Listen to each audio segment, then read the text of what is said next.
वचन के रूप में आज इस शुभ अवसर पर अपने आशय विचार अवश्य। ओम नमो नारायण।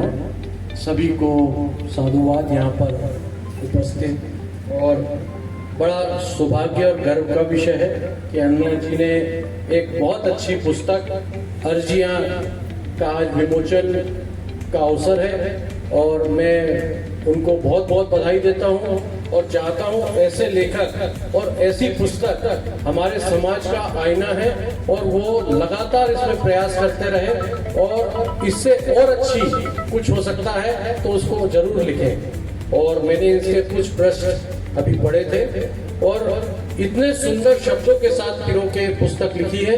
आप सभी से निवेदन भी है कि इसको जरूर पढ़िएगा और आत्मसात कीजिएगा। धन्यवाद। बहुत धन्यवाद। आदरणीय धर्मेंद्र जी से भी आग्रह है कि आज के कार्यक्रम के संदर्भ में, पुस्तक के संदर्भ में और मनीश्वर जी के आगमन पर आपके दो शब्दों की उपस्थिति। मैं अंजना गुप्ता जी को बधाई देता हूँ कि इतनी मोटी पुस्तक लिखी आपने। आजकल वो दुर्लभ होता है इतनी बड़ी किताब लिखना, और किताब देखने से लगता है कि तुरंत इसको पढ़ा जाए। तो इसको आज हम पढ़ना शुरू करेंगे, और इसकी समीक्षा है वो भी मैं लिखूंगा इसके लिए। बाकी आपके लिए बहुत बहुत धन्यवाद। आदरणीय महाराज जी के लिए भी बहुत बहुत धन्यवाद। बस दो शब्द, और जैसे कि अंजना जी ने अपनी पुस्तक में हमें समर्पित करते हुए दो शब्द लिखे हैं, सपनों से भरे मन और उम्मीद से भरे दिल से। एक ये बहुत बड़ा संदेश, और इस पुस्तक का जो अंतिम पैराग्राफ लिखा हुआ है, इस पुस्तक का जो अंतिम पैराग्राफ है कि डूबते को प्रणाम नहीं करते, उगते को नमन करते हैं, ये जो शब्द हैं, ये शब्द हमें ऊर्जा देते हैं। कहते हैं कि हमेशा एक बात कही जाती है समाज में, किसी कवि ने लिखा भी है कि डूबने लगेगा तो मुड़ के चल देंगे, डूबने लगेगा तो मुड़ के चल देंगे, और जब फिर सवेरा होगा तो लोग झुक के चल देंगे। ये शब्द की उन्होंने प्रेरणा इसमें दी है। कल्पना जी से आग्रह है कि इस पुस्तक पर, चूंकि आप साक्षी रही हैं अंकुर से वृक्ष बनने की इस यात्रा में अंजना जी की, तो आपके उद्गार अंजना जी के संदर्भ में। अंजना के बारे में क्या कहूँ मैं। बरसों हो गए हमारी दोस्ती को। एक नन्ही सी लेखिका उदित हो रही थी, तब मैंने इसे पहचाना, और आज जब इनकी किताबों पर किताबें चली आ रही हैं और लोकप्रियता की सीमा पर पहुंच गई हैं, तब मैं देखती हूँ कि लड़की तो वही है, बस पढ़ती लिखती है, आसपास के वातावरण से चीजें सुनती और बोलती है, और उसको अपनी लेखनी से उतार देती है। बहुत आनंद होता है इसे आगे बढ़ते हुए देखने का। इसकी जिजीविषा और इसका परिश्रम सब स्तुत्य है और हम सबको प्रेरणा देता है। इस किताब अर्जियां के लिए बहुत बहुत बधाई। हम आज से ही पढ़ना शुरू करेंगे। बहुत धन्यवाद। और आग्रह करूंगा श्री मान व्यास जी से कि आपके भी दो शब्दों के उद्गार आपकी उपस्थिति है।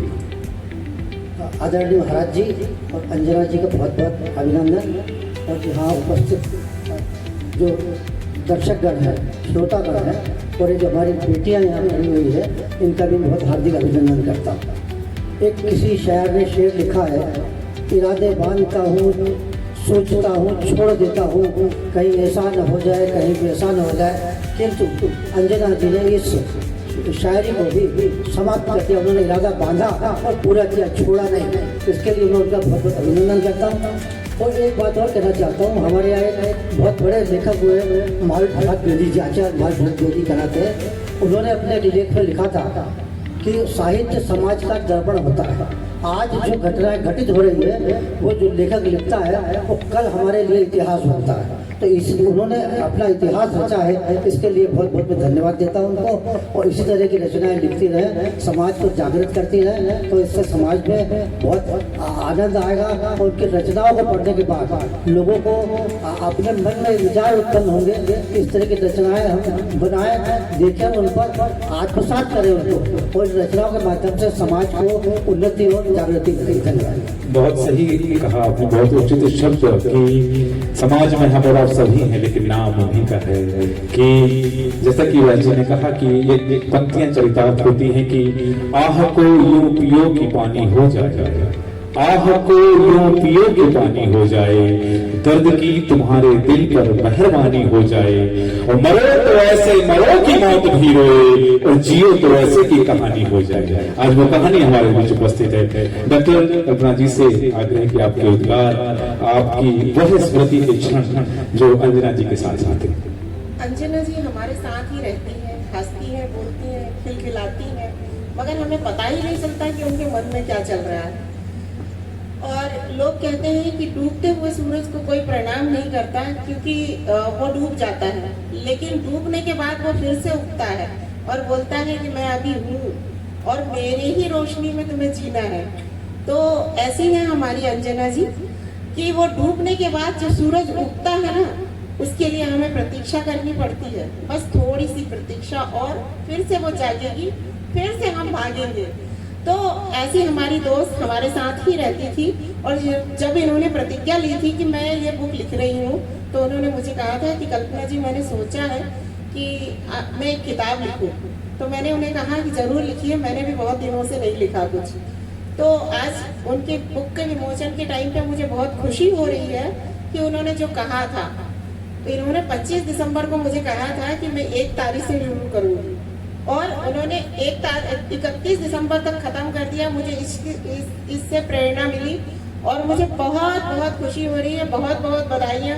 आप जीवन में ऐसे ही तरक्की करें और हम आपके दोस्त हैं, इस बात का हमें गर्व रहे। बहुत धन्यवाद। और अंत में आदरणीय एडिटर इन चीफ जय श्री रस्तोगी से आग्रह की कार्यक्रम के संदर्भ में आपके शब्द, आपके उद्गार और पुस्तक के संदर्भ में साथ ही महामंडलेश्वर मनीश्वर जी मंच पर उपस्थित परम सम्मानित महामंडलेश्वर माननीय मनीश्वरानंद जी, व्यास साहब, धर्मेंद्र सिंह ठाकुर साहब, पाठक जी, मंच पर उपस्थित मेरे साथीगण और इस पुस्तक के लेखिका अंजना गुप्ता जी और उनके साथीगण, सभी को बहुत बहुत शुभकामनाएं। और इस शुभ अवसर पर आप लोगों की उपस्थिति निश्चित रूप से अंजना जी को बहुत ज़्यादा प्रेरित और करेंगे कि आपको और आगे आप लिखिए। पुस्तक काफ़ी कुछ है इसमें। मैं इस पुस्तक के लिए मैं 2 शब्द कहना चाहता हूँ कि कलम क्या है। कई बार जैसे माननीय डॉक्टर कल्पना जी ने कहा है कि बहुत टाइम आप साथ में रहते हैं, घूमते फिरते हैं, लेकिन दिल के भाव हम नहीं समझ पाते हैं। लेकिन वो कलम के द्वारा बहुत आसानी से लिखी जा सकती है सारी बातें। तो कलम के लिए मैं ये कहना चाहता हूँ कि कलम असहाय दुखियों की तभी जुबान होती है, यह कमजोर नहीं है, बड़ी बलवान होती है।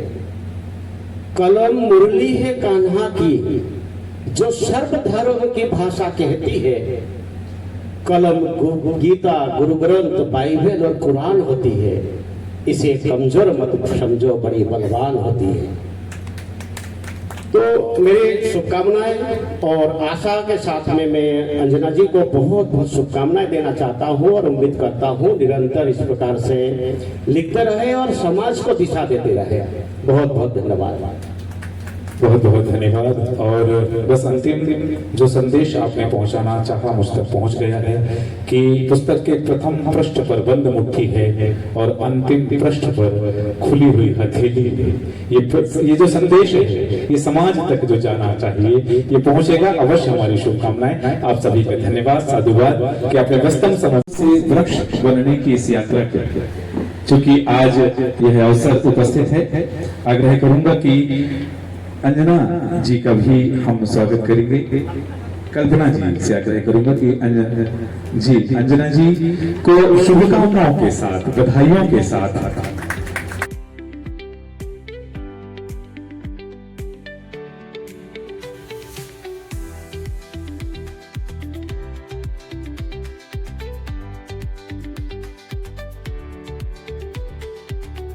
कृति का विमोचन है। उपस्थिति आपकी और हमारी सबकी, हम और आप सभी प्रतिदिन न जाने कितने शब्दों को अपने मुख से उच्चारित करते हैं, कभी वार्तालाप करते हुए, कभी गुनगुनाते हुए, कभी मन में किसी विचार के तहत। लेकिन जब वही शब्द हम किसी पुस्तक में समायोजित कर देते हैं और उसे लिपिबद्ध कर देते हैं, तब वह एक ऐसी रचना हो जाती है कि ऐसी रचना का निर्माण होता है जो हमेशा हमेशा के लिए, सदा सदा के लिए अविस्मरणीय हो जाती है। उन्हीं अविस्मरणीय पलों के साक्षी बनने वाले हैं हम और आप। और इस पल में आपकी उपस्थिति देश न्यूज कार्यालय में है। आप सभी की हम वंदना करते हैं और हम कृतार्थ हैं कि आप अपने इस व्यस्ततम समय में से